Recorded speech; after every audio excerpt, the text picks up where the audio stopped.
final. And that's the objective. So please make sure that you are fully aware and prepared to get the questions and prepare. And with some different numbers, you can still do the job and score very well. Okay, so it's the time. Before I give it away, so I give you all the questions for Wednesday. If anyone has any question or concern, it's a good time to discuss it and maybe give a couple of more minutes for those one that are always late. And with that, we would get started. Good afternoon, everyone, again. And I hope everyone is healthy and prepared for getting an excellent score for the final and good grade for the course. All right. I'll just give it another minute or two, and you can just have the floor in case that you have any question and you want to first get clarification on anything. Just let's do that. And otherwise, I'll jump into the questions. And if you can go over all the questions with the solution in 1.5 hours, then on Wednesday in 1.5 hours, I hope everyone would finish. And then we will plan for next Monday to see if anyone wants to present anything, to talk about anything, and hopefully earn some additional points for raising their grade. All right, I can see that everyone is relatively quiet. Okay, so that means I should get started then. And like I have said, the best thing for you is to review all the questions that you had throughout the semester. Here's the first question, like your first test. If you recall, first we started with diodes, and we used the diode primarily for making DC out of AC, because after all, our electronics for the biasing needs DC. And why do we even care about AC? Because producing electricity is a lot more cost effective if it is AC. So our sources are AC, our signals are AC. We need to have both, but we're going to first use the diode. And if you recall, the most effective way was to have a full wave rectifier. And here is a typical question number 1 that have been every semester on the final. And like I have told you, my main objective is for you to know the basics. So here is the first question. I want you to draw the full wave rectifier. And this full wave rectifier, obviously, you can copy it from somewhere, because as far as I'm concerned with this zooming business, it's primarily an open book.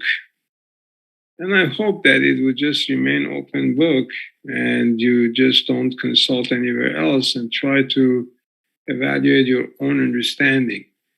So the first question is to draw a full wave rectifier with power supply that also is filtered, and you're bringing in 60 hertz AC.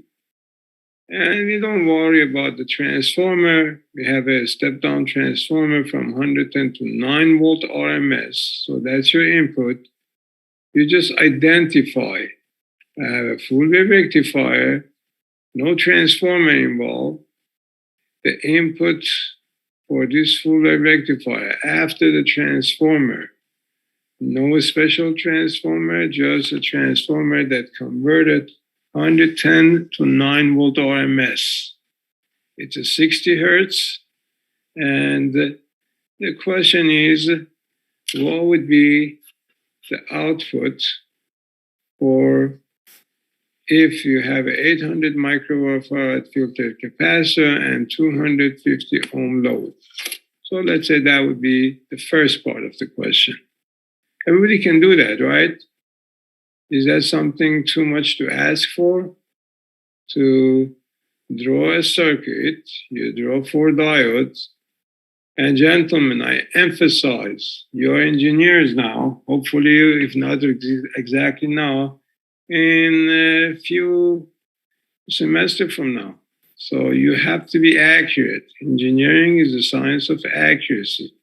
It's basically physics and math, but the most important is accuracy, because if your product is not accurate, it's not doing the thing that it should do, it's not going to have a market. So you must be accurate. So you have to draw an accurate 4 diode full wave rectifier that it's going to convert a 9 volt RMS AC input to DC. And if you're using 800 microfarad capacitor and 250 ohm load, we want to know how much is the ripple. Okay, is that clear? Any question on that? I think you can just copy the equation, plug in the equation, and figure out what is the ripple for this load resistor, 250 ohm, and 800 microfarad capacitor. And we have done a few of those problems. Hopefully you will have the solution in front of you. As I said, as far as I'm concerned, this is open book. And I'm okay with that, as long as you're accurate and you just don't copy exactly the same number from what we did before. And if instead of 250 ohm, I change the number to, say, 500 ohm, you won't say, oh, that's different. And if this is from 800 is changed to, say, 200, you can still figure out how much is the ripple. Is that clear so far? Does that make sense to everyone? Any questions so far? All right, I don't know why we have so many people absent, but I guess those ones that are absent, they're not going to have much of luck to get a good grade. Because even though I emphasized so many times that I'm giving away the question for the final, when people are absent, I don't know what is with these people. Okay, anyway, everybody has a freedom of choice in their life. Any questions so far? Is that clear? All right, so on the next part, and that's where I see the first part, I don't see anybody make a mistake. People are okay with that. But on the next part, we're saying that that load, whatever it was, whether it was 250 ohm or 500 as I changed it, whatever that load is, I'm removing it. And I'm going to use a 9 volt Zener.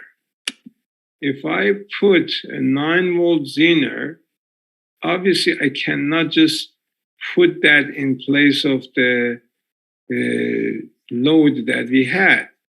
Everybody follows that? Does that make sense to everyone?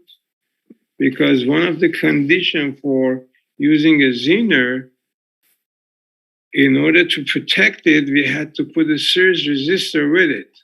So now the challenge is I need to put a series resistor, in other words, between the capacitor that is charging up, and due to the load, it would have some ripple.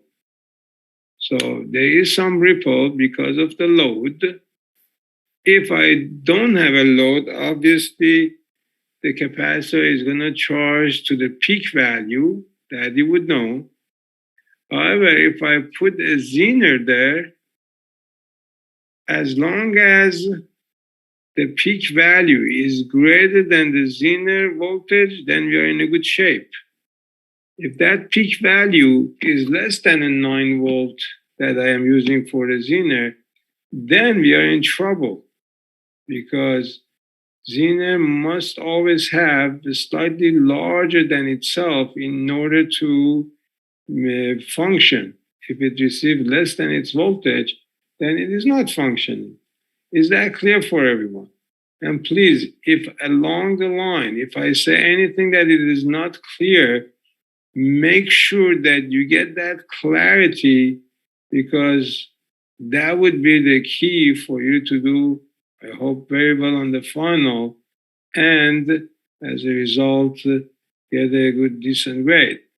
So let me now ask a question. If my input in 9 volt RMS, is it safe to put a 9 volt zener? Is it going to do any constructive job, or it's a waste of time? Okay, since I'm gonna put my face constant in the screen, I'll become like any one of you and hide myself. But Mr. Fong, as usual, giving an answer. V zener 9 volt, VRMS is also given 9 volts. So, Mr. Fong, you're taking the question and giving back a question. Yes, it says here, the V of the source is 9 volt RMS. That goes to the full wave rectifier. Then the question is, if the zener is also 9 volt zener, would that be a productive work, or it's not going to be productive?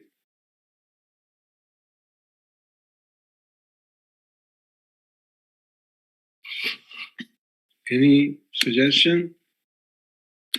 Okay, I'll clarify it more. Yes, it is productive. And why so? Let's try to explain. Let's focus on this. Let's say that my full wave rectifier is going to take 9 volt RMS. Due to the full wave rectification, is going to become something like this. It's going to be always positive. Is that good? And because it's 9 volt RMS, right? How much is that peak? Anyone can tell me how much would be the peak value for that? How will I figure that out? You should not have any difficulty to figure it out quickly. What will be the peak value?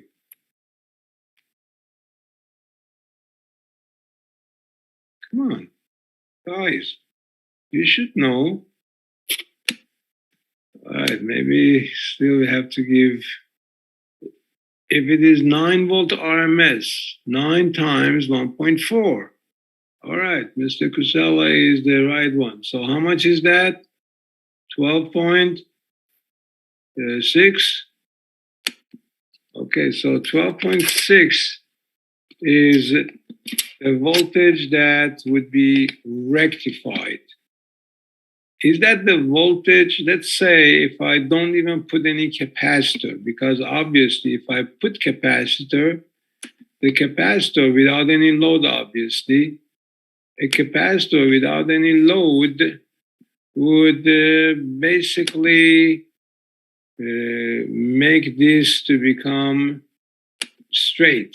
In other words, the capacitor is going to make this to become from one peak to the other peak would be connected. It would be straight line if there is no load. right? So, but if I don't put any capacitor after it's rectified, would this still be 12.6? In other words, with the ideal case that I have, if as an ideal diode, it won't have any drop. But in reality, the diode would have some drop voltage. So how much is that peak rectified voltage? How much is that? Any suggestion? 12.6 minus 0.7? Oh, come on, guys. You guys have to be a little bit better. With a full rectifier, you have 2 times 0.7. That is correct. So how much would that be? 12.6 minus 1.4, it would become 11.2. So the peak value would be 11.2 volts. That is, again, if I don't put the capacitor with the ripples, right? The 100% ripple. However, if I put capacitor, it would make it a straight line. And if I have a load, then as long as, let's say, if I have a load, then the ripple would be something like this. So as long as the lowest part is greater than 9 volts, then we are in a good shape. The 9 volt Zener is going to give me clean DC. However, if I have not enough capacitance, or if I have resistance that it is asking for too much current, then the voltage drops below 9 volt, then my output is not going to be clean DC 9 volt. Is that clear? And those are the things that in a full wave rectifier we want to examine. We want to make sure that you're not going to miss any of those details. All right, so once we have that, in other words, this is the idea. The idea is we are going to have, say, the circuit that after the full wave rectifier, if this is the output of full wave rectifier, meaning it's important that you show what is inside this full wave rectifier. And I would hope that everyone would be able to determine that. So if this is my, say, AC, if the AC is applied here,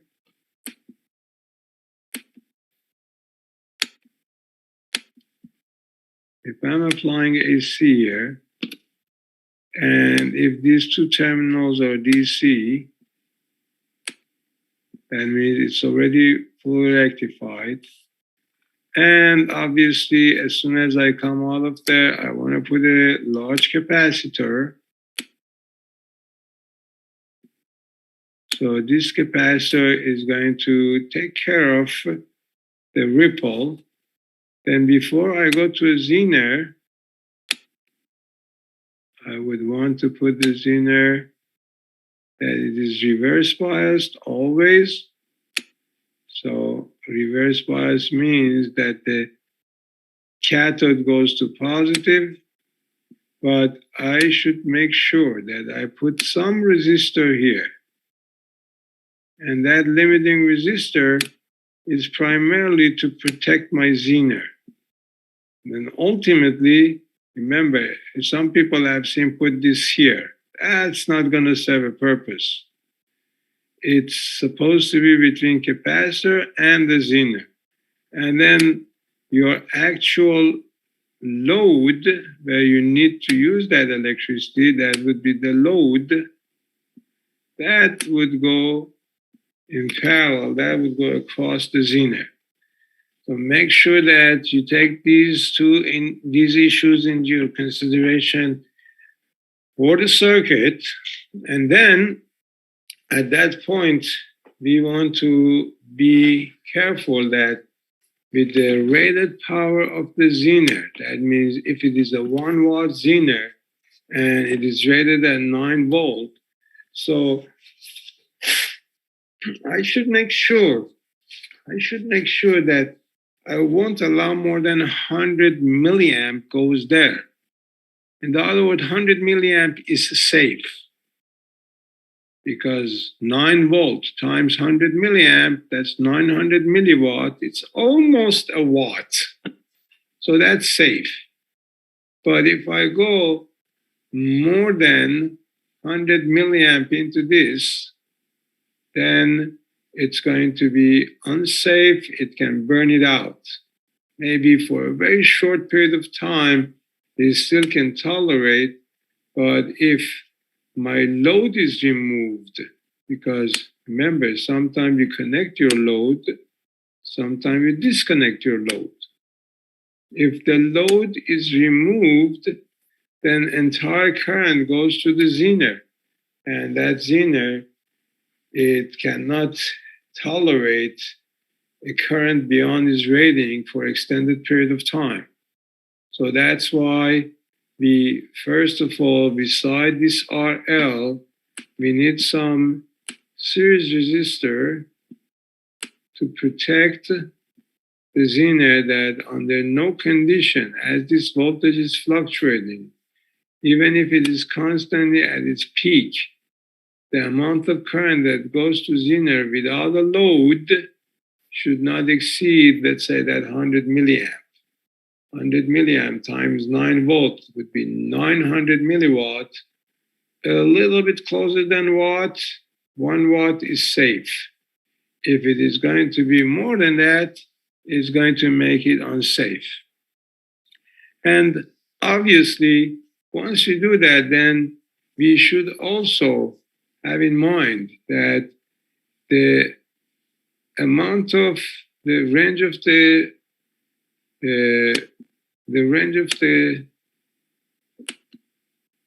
load resistance also is important. In other words, I have to make sure that this resistor, if it is a variable resistor, that's how we show the variable, right? If it is a variable resistor, it cannot go, if it is going closer to infinity, if it is open, on one hand, it's okay because I have taken into consideration that this resistor can protect the zener. But from the other hand, if I try to take too much current, if this resistor becomes less and less, in other words, initially we wanted 250 ohm, 500 ohm. If it goes lower, if I go to the much smaller value, 100 ohm, and it is asking for a lot more current, what would be the case? Could it still stay in the zener mode? That's what we have to find out, that if it is asking for 100 ohm, then between RS and that R load, I have to see if the voltage divider, assuming that the zener, even if it's not there, as long as this voltage divider wants to be greater than 9 volt, then the zener say, oh, hold it. I would keep it at 9 volt. But as soon as you take so much current that the voltage drop on RS is exceeding certain amount, then it's not going to even allow the zener to be in the zener mode. So, all right, we have gone over all this, and I hope everyone understands it. Everyone know how to calculate the values for the ripple, the values for the limiting resistor. And here the capacitor was given, and you were asked to find out the ripple.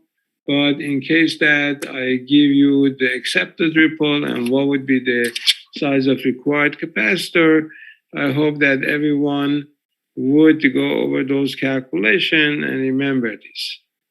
Okay, I see that Mr. Casella say, are we not going to do the calculation now? We can do all the calculation now, but do you want to see all the question that would be on the final, or you would take a time to go over the test that you had, and I gave you the solution for all those tests, and I hope that you can review the calculation. You know what? Let's do this. Let me go over all the questions that you will expect on the final, and you have seen their calculation already. If we have time and you need to brush up on some of those calculations because something was not clear, I'll gladly go over them. But I don't want to spend a lot of time on one of the questions and then on the other questions that we may not have to spend as much time to even describe it. So then all these questions would be on the final. One question on the diodes and the Zener, that is this one. Then on the transistors, that I hope to spend some time on that and mode of operation. And then on the op amp. So let's just go over the questions first. If we have sufficient time, then we will also spend time on going over the calculation. But at this stage, I was hoping that you all have all your calculation up to this stage. All right, so I'm still very surprised not to see everyone. So let me see who is absent, that if later on they say that why I did so poor on the final, I'll have a good reason to say, because you're not interested. You didn't even show up for the review session to get all the questions. So let me just quickly take a minute and see who is with us and who is not with us. This way I can close the case for that as well. All right, so today is 13, and I see, so Mr. Zuriel is also showing up. Mr. Zuriel, what is the case? What was so important that you're half an hour late? You don't even want to have all the question that is going to be on the final? I honestly don't understand, but all right. It's not for me to understand. It's for you to set up your priorities, and hopefully you always set them right. Okay, let me just take attendance of those ones that at least are here. And I'll start with the list that I can see. Yes, Zuriel finally showed up, so I'll make his absence to being late. Oh, also someone else decided to join. All right, someone apparently calling the other friends to say, where are you? He's taking attendance, huh? All right, I cannot force everyone to do the right thing. You do it yourself, and hopefully you make a proper decision all the time. All right, so let's see. Who else do I see here? Mr. Fung and Mr. Portillo are with us. Mr. Portillo is here. Mr. Casella is here. So Mr. Sen, I believe. And Fung. All right. Finally. It's there. Yeah, I think that I'm still. Is Mr. Alvarez with us? I don't see him. Am I missing Mr. Alvarez, or he's absent? Okay, he's not responding, so I guess he's absent. All right, so that was the question number one. Let's move on to the expected question number two, that it's also design. So in this question, which is going to be a question on the diode, I would hope that everyone, again, gentlemen, remember, I'm aware that you're at home. Hopefully you are at comfort of your desk. You have all your resources available. And I understand that, I cannot impose. Actually, I heard recently there is a software that some universities that are also doing Zoom, they are imposing that for the finals, you're sitting in the camera and you have a restricted use of computer, actually. You have to use computer anyway because you're taking a test, but any movement, any use of a book or any use of a computer is monitored. And if it is not within the acceptable, range, it's going to be disqualified as test. So I guess we don't have that, and I will consider this as an open book test, which, you know what, as far as I'm concerned, for an engineering field, open book, it should be okay.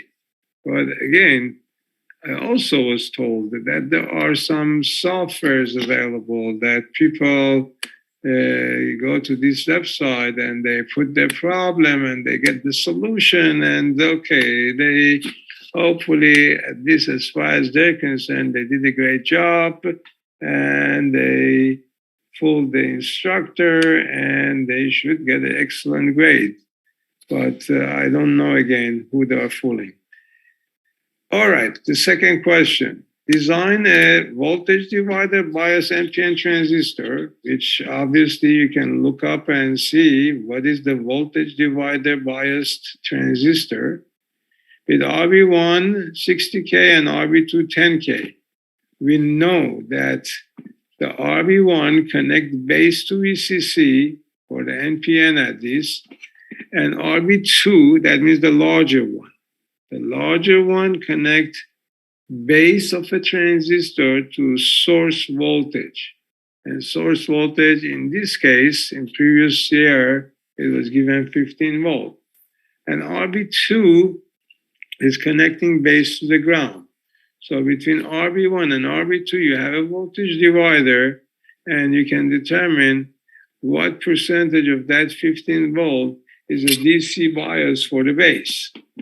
And then you have a collector resistor and you have an emitter resistor, and the beta for your transistor is specified to be 100. That's a pure number.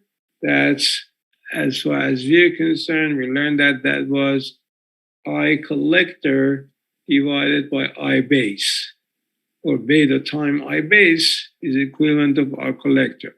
Anyway, so we also say that the characteristic of the base emitter junction is given by some R prime E, small r prime E, that's a junction resistance.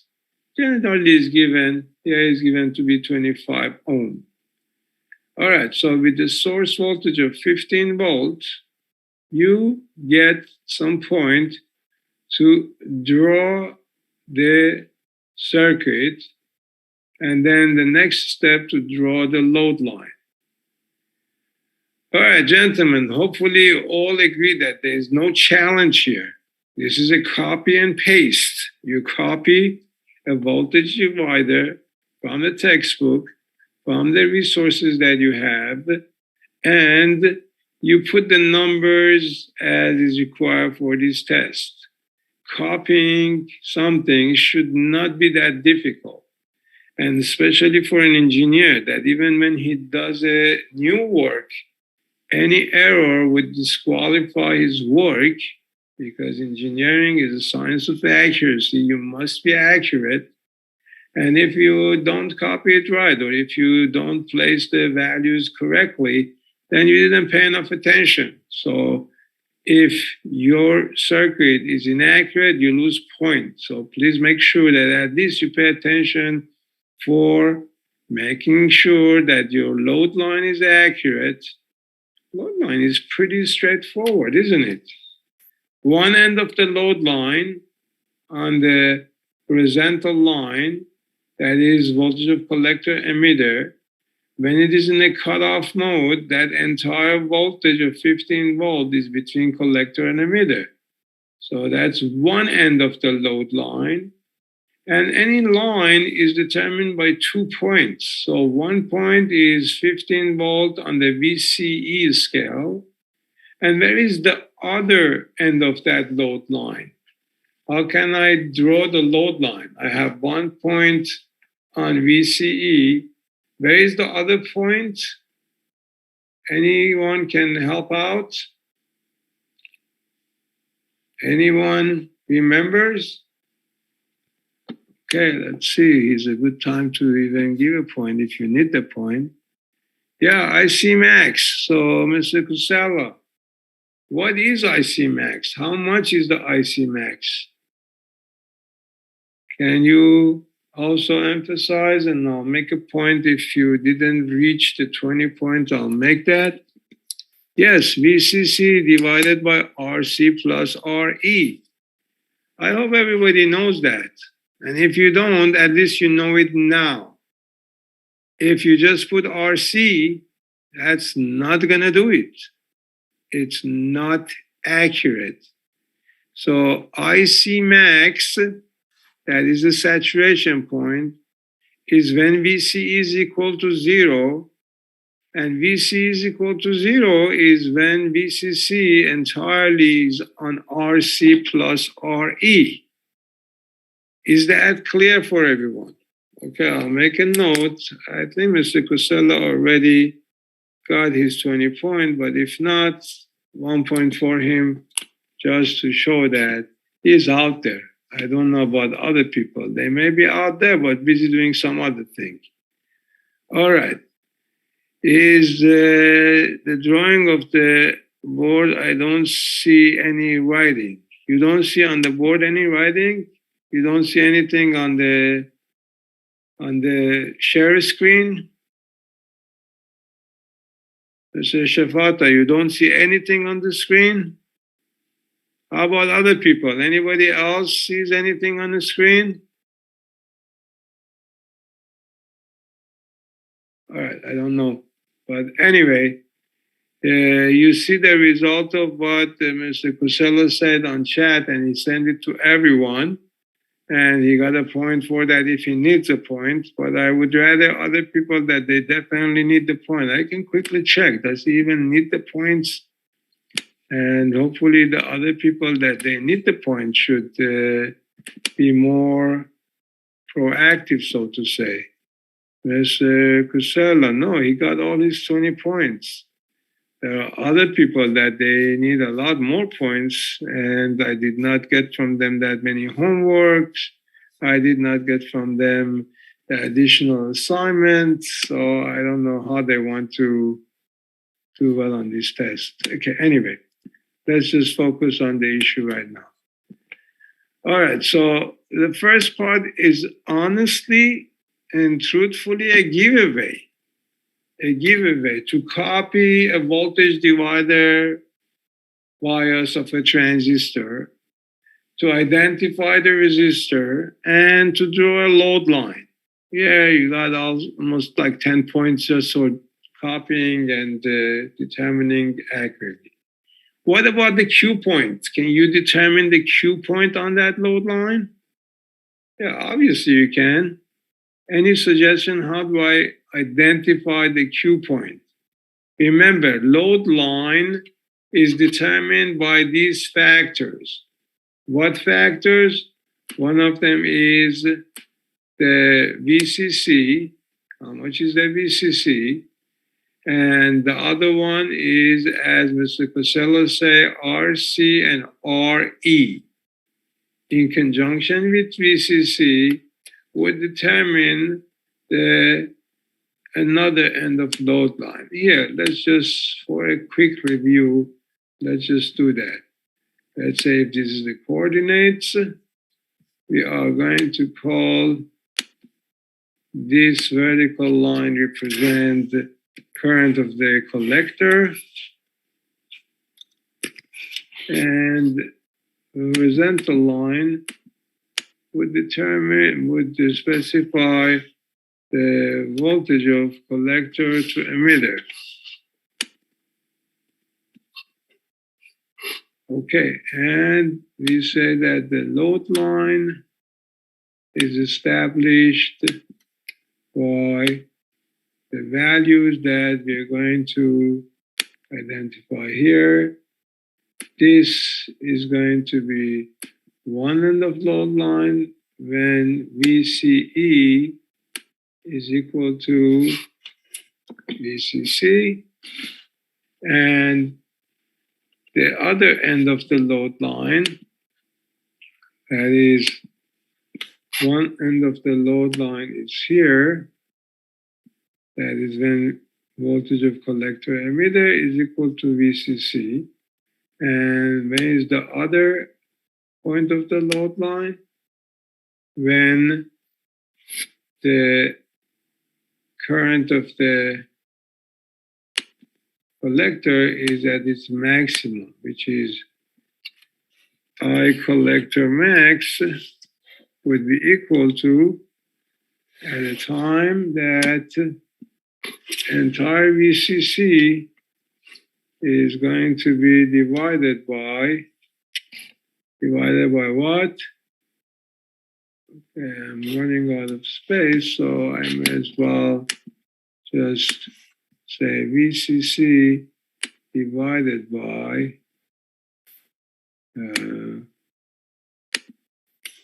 you can just say RC plus RE. Is that good? Is that clear? So that would determine for me the two ends of the same line, load line, and if you want to be very, very accurate, very, very meticulous, you can subtract this on the saturation 0.2 volt. Is that clear? Any question? So what about the other part? It was saying that where is the Q point? How do I determine Q point? Q point has to do with these two other resistors, RB1 and RB2. I would calculate what would be the voltage division. In another word, 10 out of 10 plus 60, which is 70, that means 1/7 of 15 volt. 1/7 of 15 volt, which is 2 point something volt, is going to be DC level of base. But that is if there is no loading effect. By applying a Thevenin, that we have done enough of it, and I hope that you will go over them, you would be able to see how much is going to be the effective voltage on the base, and then from there, you would be able to also identify the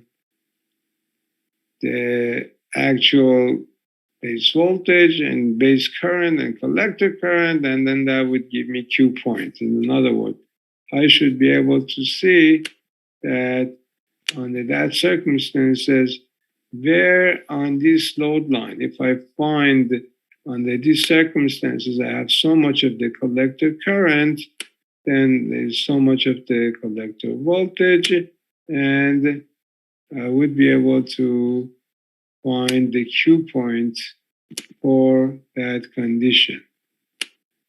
There was a question that, do I take into consideration 0.2? It's really a good idea to always consider that 0.2 volt as you mentioned, that we are very accurate. That zero point 0.2 volt VCC minus zero point 0.2 divided by RC plus RE, that would give me better accuracy in terms of the value of the current and so on. Is that clear? Any question? Okay, so again, we have done that. That's straightforward. I hope so. And we say determine mode of operation. Obviously, if the current is close to zero, we are close to cutoff. If we're close to cutoff, if the current is close to zero, then the voltage is close to maximum. If the current is close to maximum, then the voltage is close to zero. That's close to saturation. And anywhere in between is going to be considered a linear mode. Remember, when we say linear mode, we really want to have some value, not if we say that VCC is 15 volt, you won't say that at 14.5 volt, I'm still in the linear mode. You're really near cutoff. And if I see max, let's say for this case that it was assuming 1.5, that would be almost 10 milliamp. If I'm at 7.65, that's in the linear mode. But if I'm 9.5, that's really close to saturation. So you have to be realistic in that sense to give the values with the proper approximation. Is that clear? Any question? Okay, so now that we have a biased voltage divider, I would call it a amplifier, a transistor amplifier.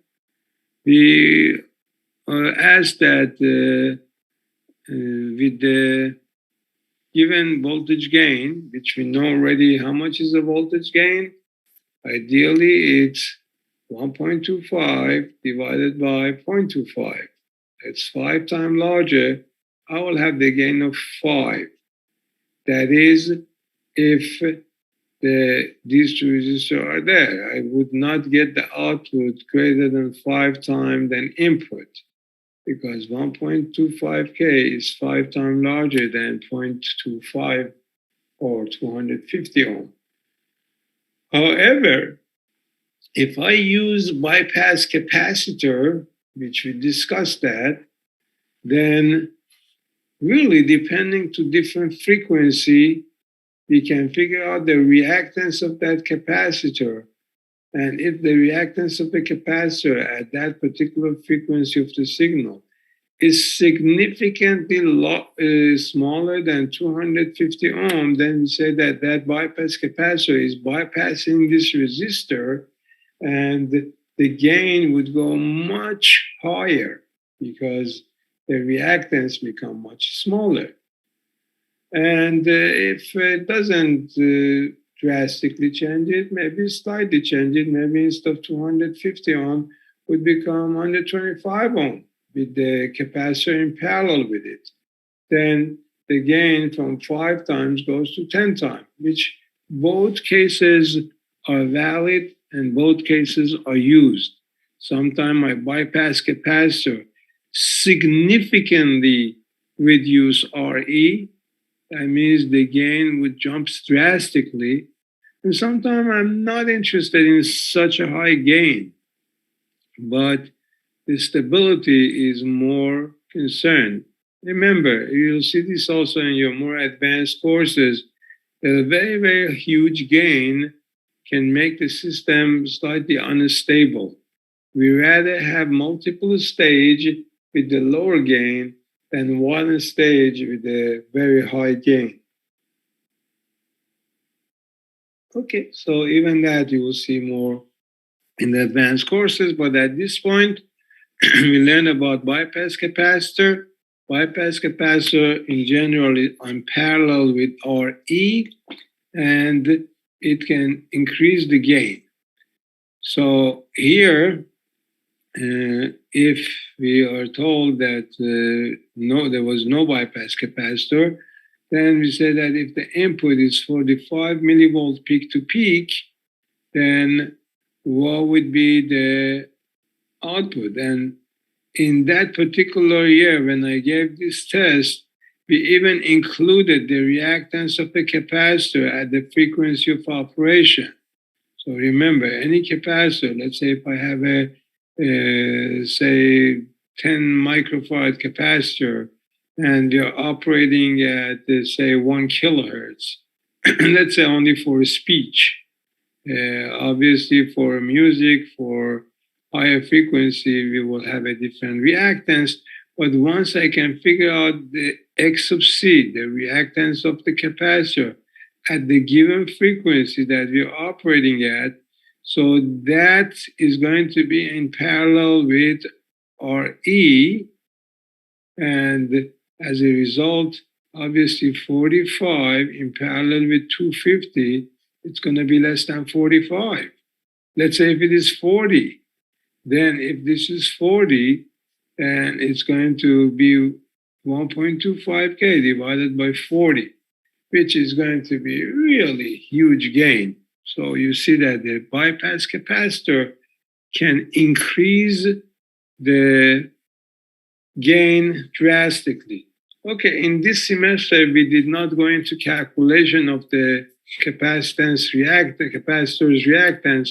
So we'll skip this part that it should not cause you confusion, but we will just stick with the value of RE. And if the capacitor is applied, that bypass capacitor, how much is it effective, that I will give that to you as it was given in the past.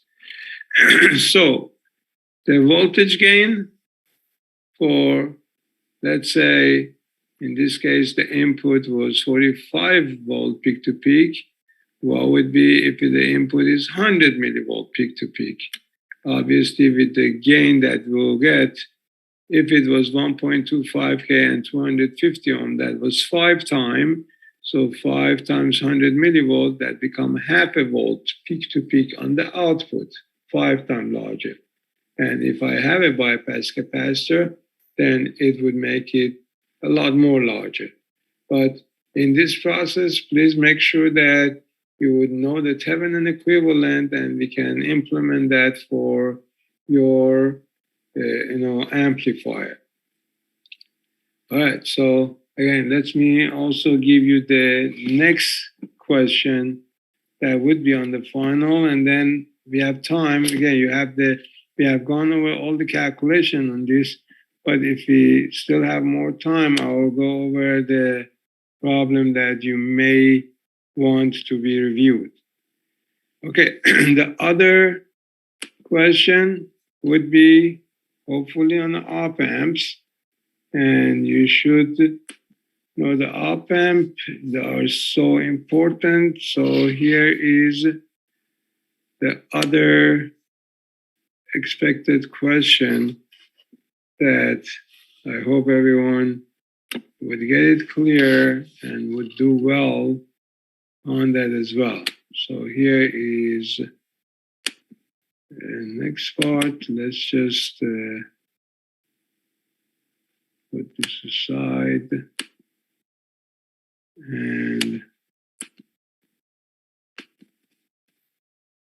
And here we go.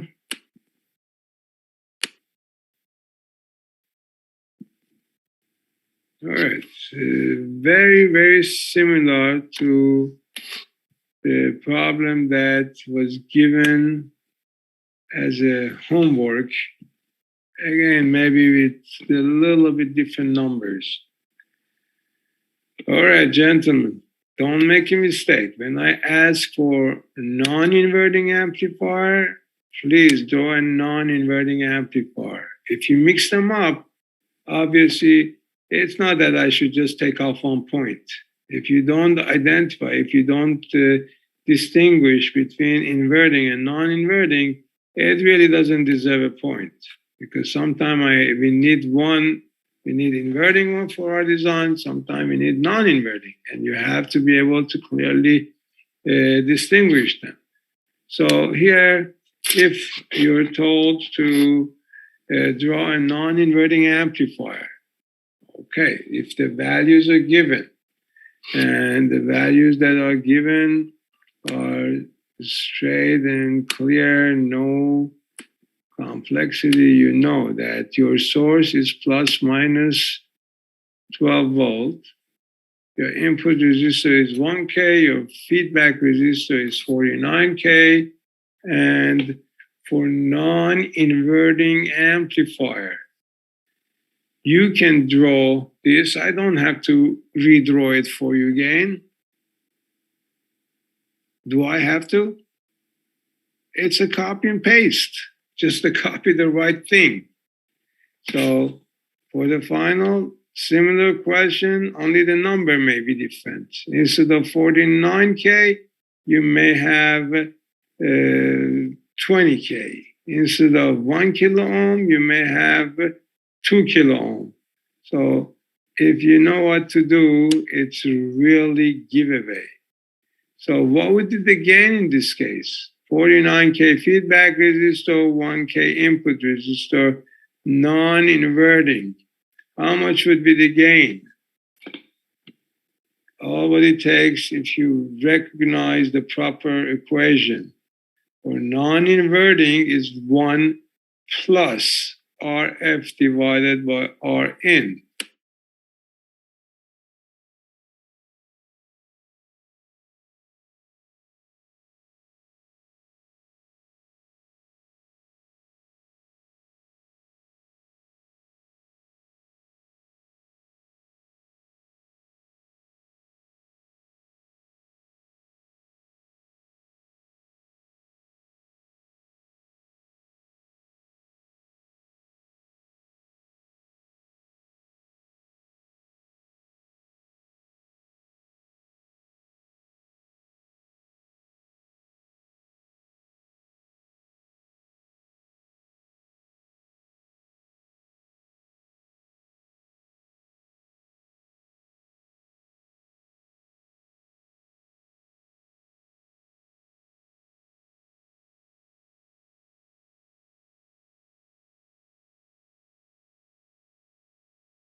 Okay, how about now?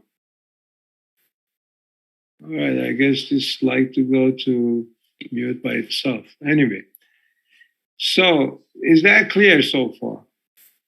In other words, you have determined you have the gain of 50. If the source is plus minus 12 volts, I would like to find out what would be my maximum range of input. And you know what? I would actually want to know that range in RMS, because usually the input signal is an AC signal. And I would want to have that in RMS. What would be the maximum input in terms of RMS? Anybody can help out here?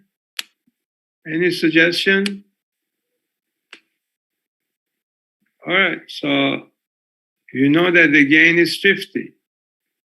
And the output peak, voltage peak for the output, supposed to be 12 divided by 50, which is how much?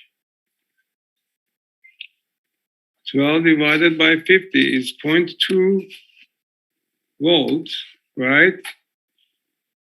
Is that correct? 0.2 volts, that is peak. How about if I need it in terms of RMS? What would you suggest if I want it in RMS? You'll say, if this is peak, then RMS is what percentage of this? Anyone knows? Voltage in terms of RMS is equal to how much? 0.7 times 0.24. right? 70%, exactly. So RMS supposed to be what? 0.7 times 0.24. That would be 0.16 something, 0.16, or I would even better say 160 millivolt peak to peak. 160 millivolt RMS, which is how much peak to peak? Anyone remember? It would be close to 240 millivolt peak to peak. Is that clear? Any question on this? Does that make sense to everyone? All right, so then it says also show the relation of the input and output. Well, it's non-inverting. If it's non-inverting, they should be in phase. And drawing two waveforms that they are in phase should not be so much of difficulty for anyone. Is that clear? Any question?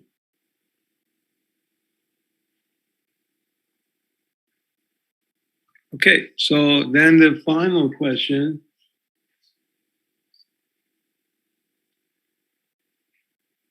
The final question, because the op-amps are so important in your future electronic field, hopefully you know, and we emphasize on that sufficiently. It can do pretty much everything that the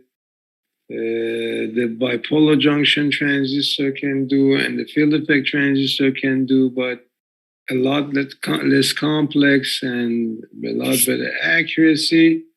The only thing that it is not going to be able to do is what? Anyone knows? Anyone remembers? Guys, those ones that they need points. Supposedly, you have done this as part of some study, I hope.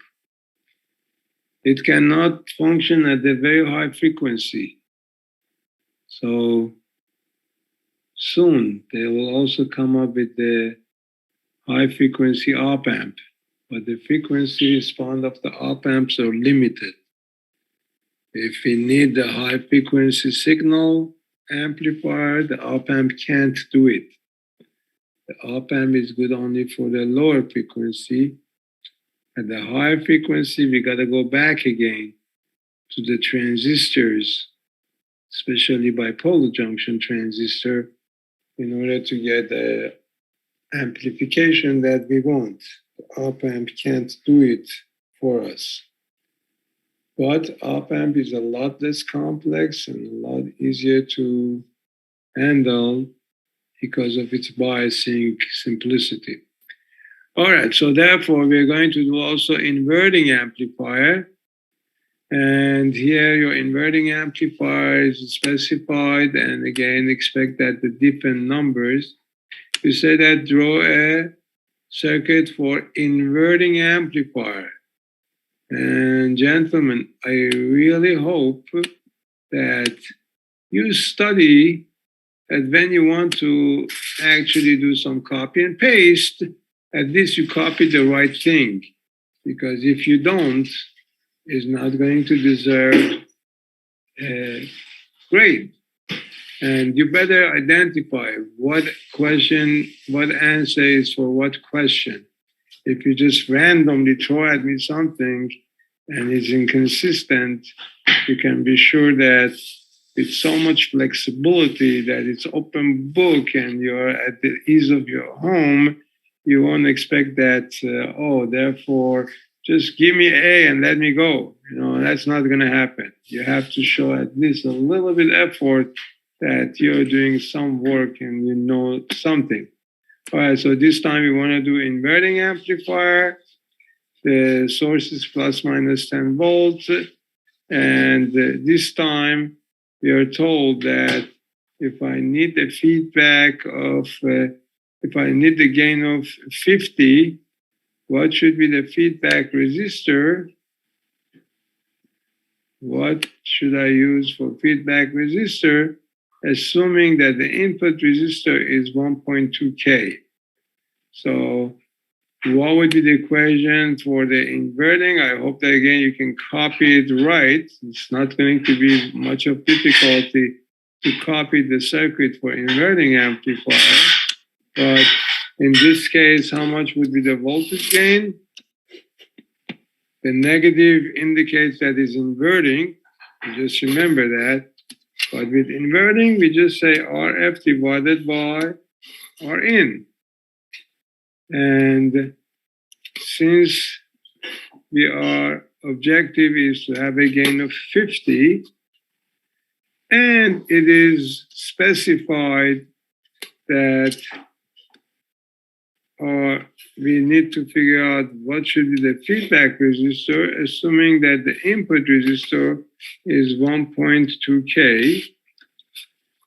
So we simply can say that, therefore, what should be the feedback resistor this time? The feedback resistor should be equal to, any suggestion? 60K. Thank you. 60K is the value for the feedback resistor. And what do I do with that minus? Is that minus 60K? No. It's always positive. I mean, the negative resistor is for some other application, which, by the way, it's possible, but it's not accomplished with the resistor. It's actually accomplished with a special type of diode that is called tunnel diode. We didn't go into that, but hopefully in future, if you need a negative resistor, part of a characteristic of a tunnel diode, it would offer a negative resistivity, whatever that means. But here, my feedback resistor should be 60 kilo ohm, and the negative only indicates that it's inverter. I can get my inversion, or being inverter, it's going to be expressed in terms of having a negative in the equation. Is that clear? Any question? All right, so just following through, then assume that the input voltage is 100 millivolt RMS. Determine what would be the voltage output. So again, the same equation that we wrote for voltage gain, we say AV, which was RF divided by Rin, is also the relation between voltage output and voltage input. And if you already know that my output voltage is, if I already know that my gain is already 50 and the input is 100 millivolt RMS, then it is logical to say that from this equation, the only thing is unknown, 100 millivolt. If this is 100 millivolt RMS, that is the input, then it would give me the output voltage out is going to be equal to 50 times 100 millivolt. That would be 5,000 millivolt or 5 volt RMS. That is output voltage. Now the question, is that possible? Is that valid? Remember that the voltage 5 volt RMS is going to be equivalent of almost 7 volt, right? 7 volt peak, which is equal to, if it is 7 volt peak, it's like 14 volt peak to peak. Is that valid? Is that acceptable? Well, I have plus minus 10 volt. So that means I can go as high as 20 volt peak to peak.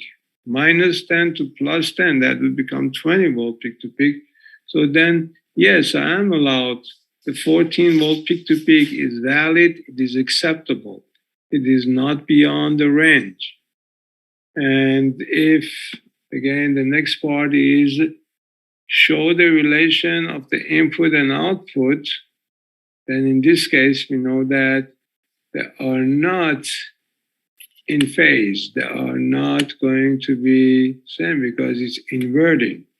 So that is telling me if I'm drawing the relation between input and output, and assuming that, let's say, this is input, let's say that is my 100 millivolt RMS, which was 280 millivolt peak to peak, then I would be able to say that my output is going to be something like this. Obviously not the same scale, and you can always give the value or identical value that the peak value for this is, as we said, 7 volts. It goes 7 volts peak positive, and here it goes minus 7 volts negative, so that would be 14 volt peak to peak. And here is going to be 100 millivolts, or to be more specific, 0.1 volt negative, right? And here is also going to be 0.1 volt. So with such a change in the input, we'll get equivalent on the output. Obviously, in my scope, the scales are not the same. Is that clear? Any question? And let's say if on this problem, if I also ask you determine the maximum input for proper operation of the op amp, what would you say? What would be the maximum input? Any suggestion?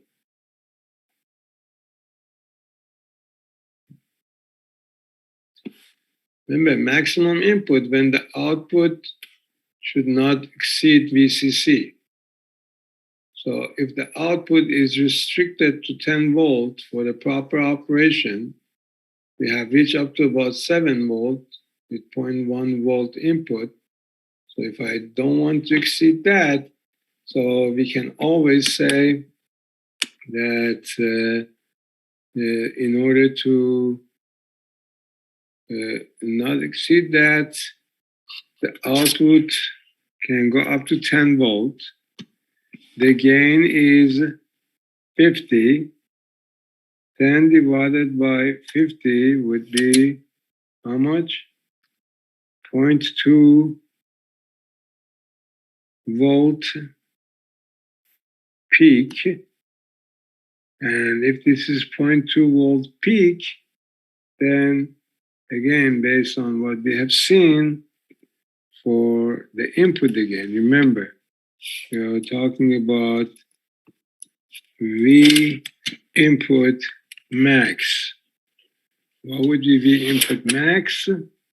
It would be 0.2 volt peak, which would be 0.14 volt RMS. Is that clear? Any question? In other words, 70% of the peak is the equivalent RMS. Everybody follows this? Any question on this? Okay, so at this point, I've given you all the questions that you should expect on the final. You're going to have, as was mentioned, a question on the full wave rectifier and a Zener diode, a question on the bipolar junction transistor. In the past that we have been in class and we didn't do so many sessions. Unfortunately, this semester we lost, I think, 2 or 3 sessions. I used to also give problems that you can solve also on the field effect transistor, but we would hopefully leave that up to some basic idea that you'll learn from it. It would give you a higher input impedance, but in terms of the output impedance is not as good as bipolar junction transistor. And we focused a little bit on the op-amp that it would take benefit of both. On its input stage is going to use the field effect transistor, and on the output stage is going to use bipolar junction transistor to give me the important qualities of both. The input stage would provide me with high input impedance, and I hope these you already have as a basic understanding, because it's not only important for op-amp. In general, you want to have any system, as a system engineer, so to say, any system that higher input impedance, that's a plus for it. And any system that has a lower output impedance, that's a plus for it. And obviously, if it has a wider bandwidth or the frequency range, that's what would be advantageous. So remember, each one of these areas that we learned would be better in one of those areas. The bipolar junction transistor is great in terms of the output and in terms of frequency response, but not so much in terms of the power consumption. The field effect transistor is better in terms of the input impedance. It can give you a high input impedance. The output impedance to be low, I don't get that from the field effect transistor. However, power consumption is significantly less. The frequency response also some reservation. Op-amp, it has the best of both input and output. It would give me very high input impedance, significantly low output impedance. The power consumption is desirable, but the frequency response is not so good. So as you notice, as a good engineer, you gotta have the study to see which one is best fitting for your application. For majority of the application, let's say if you go to a control system, if you become a control engineer, still you use the same transistors and diodes and so on. You're gonna have to design circuit for control application. It is not such a high frequency. So op-amp is desirable, is great. If you become an RF engineer, if you deal with the satellite communication and you deal with the gigahertz, then you must use bipolar junction transistor. If you're dealing with some power application, generally field effect transistor or the CMOS are going to be the alternate. So hopefully you will have a general idea from the course, and then for a specific, you have to go and review when you get to the particular application. But hopefully for this test, you at least go over the problem that I went over with. And please try to study. If you have any questions, you can still send me an email. I'll be glad to give you more direction. And everybody should do excellent on Wednesday because you have the questions and you have the solutions. Everyone should do excellent on Wednesday. And then before that, or even from Wednesday till next Monday, that is our last session, I would try to help people that they may need some points. A lot of people, they are doing well. So those ones that they're not doing well and they may need some point, you can also reach out to me and then we prepare something that you can come up with or present for next Monday. You will have from Wednesday, you'll have 5 days to prepare something to make up for those missing points that throughout the semester you could not get. So hopefully this would give opportunity to everyone to earn another 10 points on the top of 100 points that you could have gained till now. And hopefully that would raise your grade. I hope by now you have all realized that I have no pleasure of giving a low grade to anyone. And I have tried to make all the opportunities for people to get a higher grade and be happy. And next week, this time, you should know your grade based on doing excellent on your final exam and hopefully coming up with some idea that I have to prove. I would have to approve some idea that it is electronic related, and you come up with some report, some short presentation, and earn additional 10 points. Any question? All right, so please go over everything. If you still have any question, don't hesitate to send me an email. I'll be most of the day tomorrow on and off available, not only to prepare the final, but also to answer your questions. And I expect that everyone should do excellent.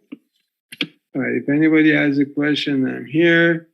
Otherwise, wish you to study well and see you on Wednesday.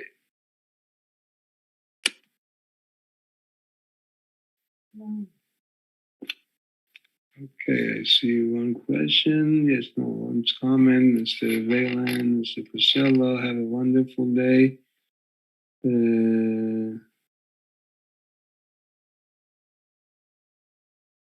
Okay, I'm not going to send anybody anything else. Don't expect me to send you all these questions. It is very similar to all the questions that we had throughout the semester. So sorry, no, I'm not going to send any more questions.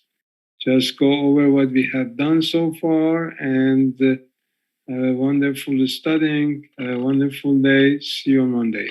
See you on Wednesday.